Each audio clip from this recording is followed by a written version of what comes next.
से राधा रमन जी नहीं गए, वर्षों से दर्शन करने के लिए नहीं गए, लेकिन उनकी नाम निष्ठा, 1-1 लाख 2-2 लाख नाम जप करते हैं ठाकुर जी का, इतनी नाम में निष्ठा। और उसमें विशेष रूप से तो चैतन्य गौड़िया वैष्णव संप्रदाय के जो भक्त होते हैं उनकी तो नाम में विशेष निष्ठा होती है। हरे कृष्ण कृष्ण कृष्ण हरे हरे, हरे राम राम राम हरे हरे। बंधुओं, नाम जपने वाले बड़े भाग्यशाली होते हैं। जब वो कृष्ण बोलते हैं ना तो उनकी जीभ यशोदा का रूप धारण कर लेती है, और जब वो राम बोलते हैं तो उनकी जिह्वा कौशल्या का रूप धारण कर लेती है। ये जीभ ही ठाकुर जी को जन्म देती है। तो गौड़िया वैष्णव संप्रदाय के एक महात्मा रहते थे गोवर्धन में, नाम जप करते थे 18-18 घंटे 19-19 घंटे बैठ करके, और महामंत्र का जप किया करते थे। और जब जप पूर्ण होता था तो उसके बाद फिर स्नान ध्यान करते। स्नान ध्यान करने के बाद फिर थोड़े बहुत समय में जाके जल्दी जल्दी और घर घर से सूखी सामग्री लेकर के आते। सूखी सामग्री मतलब आटा कहीं से ले लेते, कहीं से कुछ सामग्री जो मिल जाती वो सामग्री लेकर के आते, और यमुना जल से निर्मित करके बढ़िया मोटे टिक्कर बना करके और उसको पा लेते, और पाने के बाद में फिर से नाम जप करने के लिए बैठ जाते। थोड़ी बहुत देर आराम करते, ये उनका नियम था। ना तो मंदिर जाते थे, ना किसी सेवा में नियुक्त रहते थे, ना ज्यादा कोई झंझट, कुछ नहीं। केवल नाम जपना, एक टिक्कर पाना, यमुना जल में स्नान करना और 1-8 घंटा आराम करना, बस यही उनका नियम था। लेकिन हमारे ठाकुर जी तो लीला पुरुषोत्तम है, बिना लीला किए इनको आनंद नहीं आता। एक बात मैं आपको बहुत स्पष्ट कहूं, ठाकुर जी को जो बहुत प्रिय होता है, जिसकी धाम में बहुत निष्ठा, कथा में बहुत निष्ठा, नाम में बहुत निष्ठा, वो ठाकुर जी का प्रिय है। और ऐसे प्रियों के साथ में ठाकुर जी लीला बहुत करते हैं। कैसी लीला करेंगे? किसी की कथा सुनने में बड़ी इच्छा है तो कैसे भी करके कथा उसकी छुड़वाएंगे। किसी की वृंदावन जाने में बड़ी निष्ठा है तो ऐसी रुकावटें देते रहेंगे कि वो वृंदावन जाने में और तड़फे, वृंदावन जा ही ना पावे। किसी की नाम जपने में बड़ी निष्ठा है तो नाम जपते जपते बीच में कोई ना कोई विघ्न डालेंगे। ये विघ्न आते नहीं है, ये ठाकुर जी खेलते हैं तुम्हारे साथ में, ये ठाकुर जी लीला करते हैं। और बेचारे बाबा प्रेम से भजन करते थे। एक दिन एक मैया के यहां पर मधुकरी लेने के लिए गए, मैया ने आटे की सूखी सामग्री उनको दे दी। बाबा आए, आकर के यमुना जल से बढ़िया टिक्कर बनाया, मोटी मोटी रोटी बना करके पका करके स्वयं पा गए। अब उस मैया के यहां पर छोटे से ठाकुर जी की सेवा विराजी हुई थी। रात्रि में वो मैया जैसी सोई, ठाकुर जी उसके स्वप्न में प्रकट हो गए, और स्वप्न प्रकट होकर के बोले मैया। बोले हाँ ठाकुर जी बोलो। बोले ये जो बाबा तुम्हारे यहाँ आवे ना रोज सूखी सामग्री लेवे के काजे? बोले हाँ, मोकू वो बाबा बड़े पसंद हैं। मैया बोली तो कहाँ करूं?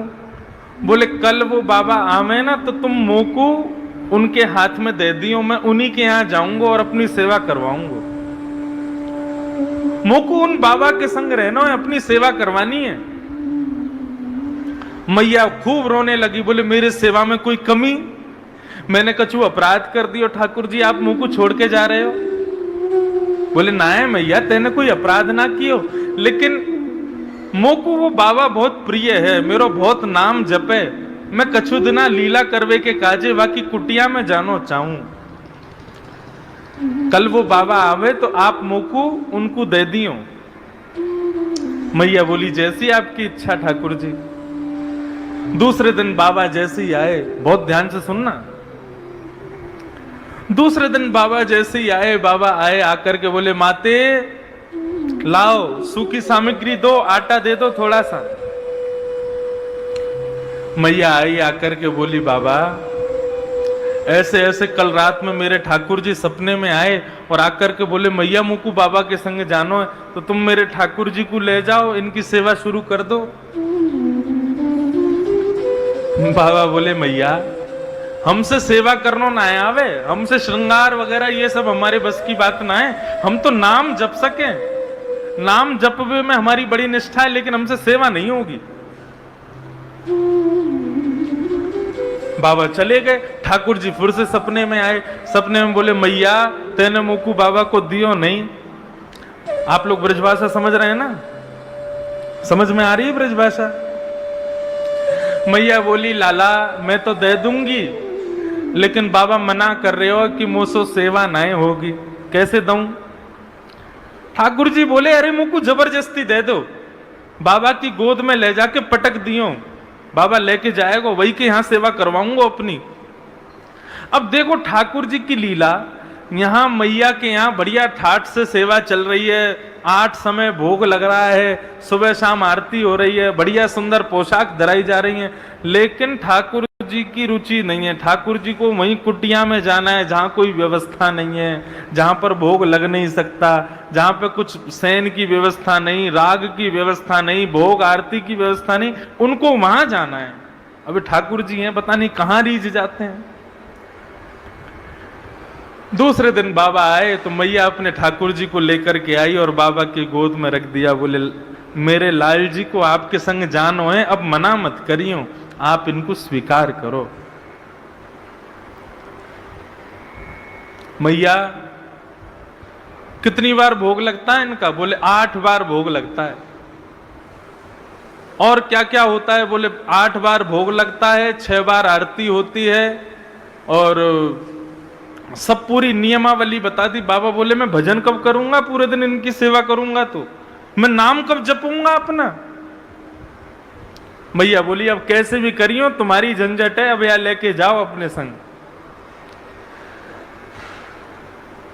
बाबा घर लेकर के आए, ठाकुर जी को गोद में लेकर के बोले देखो भैया एक ही बार भोग लगेगा, हमको नाम में बहुत निष्ठा है, हमको श्रृंगार और सेवा ये सब हमसे आती नहीं है, आपको एक बार भोग लगा देंगे, रूखी सूखी टिक्कर पानी हो तो पाना, नहीं तो हमको स्वप्न में आके बता देना, हम वापस मैया के यहां छोड़ जाएंगे। बाबा अपना भजन करने के लिए जैसे ही बैठे, ठाकुर जी को ला करके एक चौकी पर बैठा दिया, भजन करने बैठे तो ठाकुर जी प्रकट हो गए। प्रकट होके बोले बाबा तुम रूखी रोटी खवैयो, एक ही बार खवैयो, लेकिन मोको अपने पास ही रखो, मैं यहां से जाऊंगा नहीं। बाबा बड़े प्रसन्न हो गए, बोले वाह देखो हमारे भजन के प्रताप से ठाकुर जी आ गए और हमारे भजन में भी कोई विघ्न नहीं आ रहा।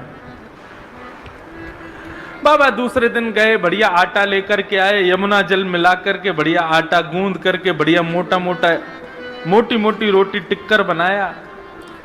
टिक्कर बना करके एक पत्तल में परोस करके ठाकुर जी के आगे रख के तुलसी पधरा करके त्वदीयम वस्तु गोविंद तुभ्यमेव समर्पयेत् ग्रहाण सुमुखो भुक्त्वा प्रसीद परमेश्वर। प्रभु हमारी कुटिया का 56 भोग तो यही है, पाओ। और भोग लगाने के बाद में बाबा ने स्वयं पाया और अपना भजन करने बैठ गए। अब जैसे ही बाबा भजन करने के लिए बैठे, ठाकुर जी फिर प्रकट हो गए।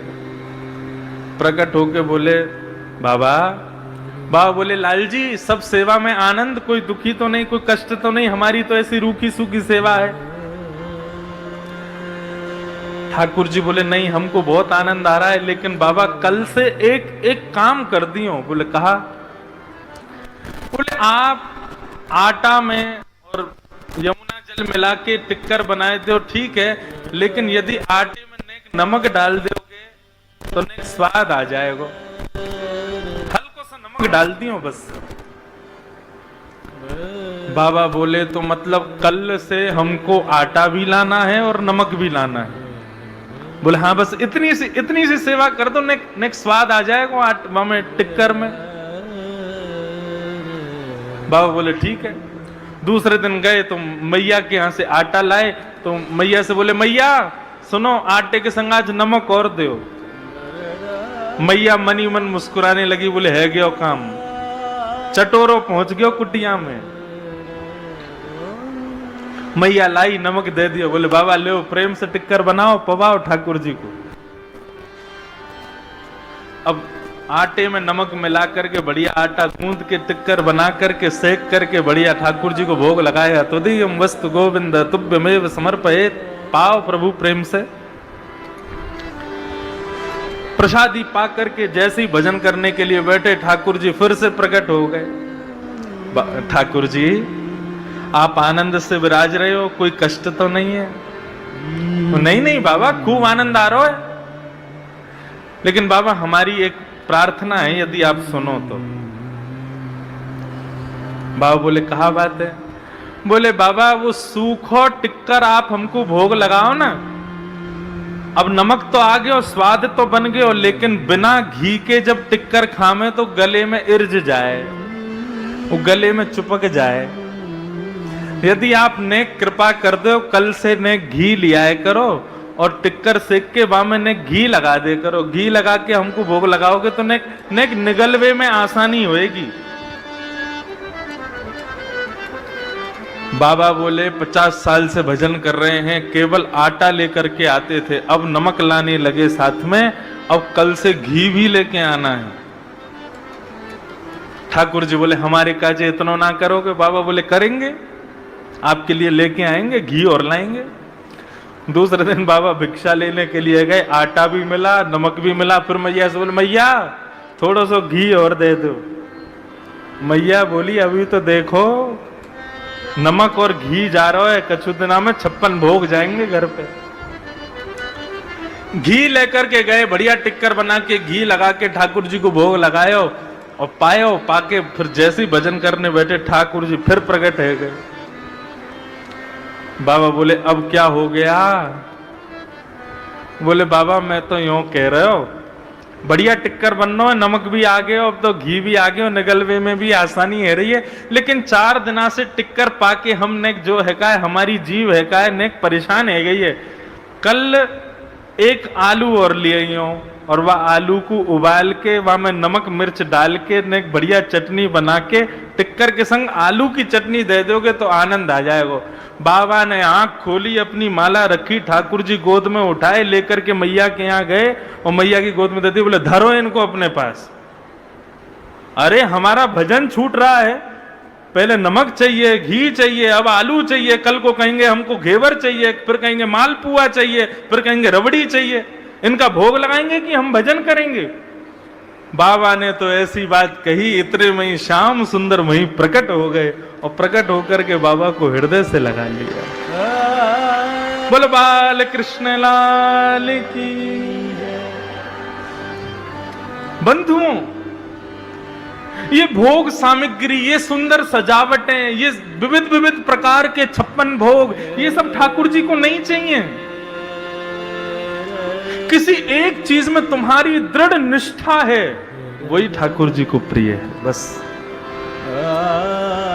हम लोग घबरा जाते हैं, अब हमारा भाव पहले जैसा क्यों नहीं रह गया, अब ठाकुर जी पहले जैसी लीला क्यों नहीं। ये सब ठाकुर जी खेलते हैं तुम्हारे साथ में, परखने की कोशिश करते हैं, ये लीला करते हैं ठाकुर जी।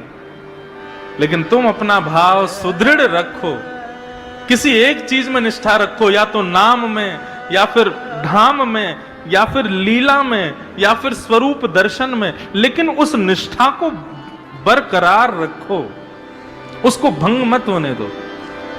ऊना रहो, अमृतसर रहो, जलंधर रहो, मंडी हिमाचल में, ये मनाली में रहो, कहीं रहो, तुम्हारी दृढ़ता इतनी होनी चाहिए कि तुम ऊना में बैठ करके भी नेत्र बंद करो तो तुमको पता चल जाए कि आज बिहारी जी ने कैसे कलर की पोशाक पहनी है। और ये संभव है, ये हो सकता है।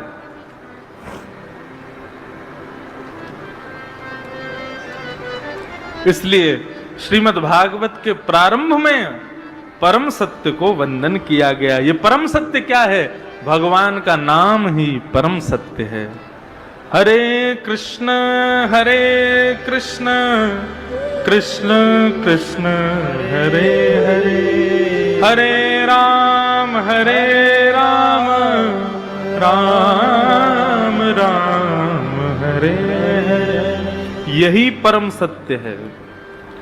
एक दिन इसी महामंत्र का सहारा यदि अनवरत बना रहे तो इसी मंत्र के सहारे से यहीं कहीं ऊना की गलियों में घूमते हुए, यहीं कहीं ऊना के खेतों में विचरण करते हुए, गैया चराते हुए श्याम सुंदर के दर्शन है जाएंगे। वृंदावन कोई एक स्थान का नाम नहीं है बंधुओं, वृंदावन एक वातावरण का नाम है। और वो वातावरण आप स्वयं प्रकट कर सकते हो अपने आसपास।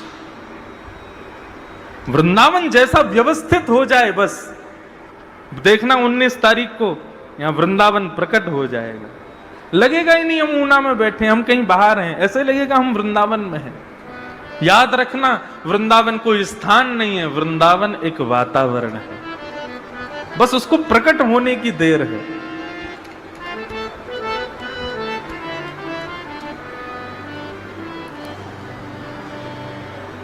सत्यम परम धीमहि, हम परम सत्य को वंदन करते हैं।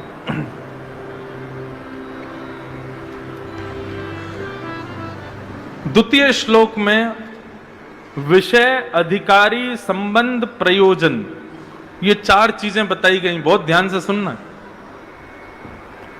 धर्म प्रोजित कई तवोत्र परमो निर्मत्सराणाम सतां वै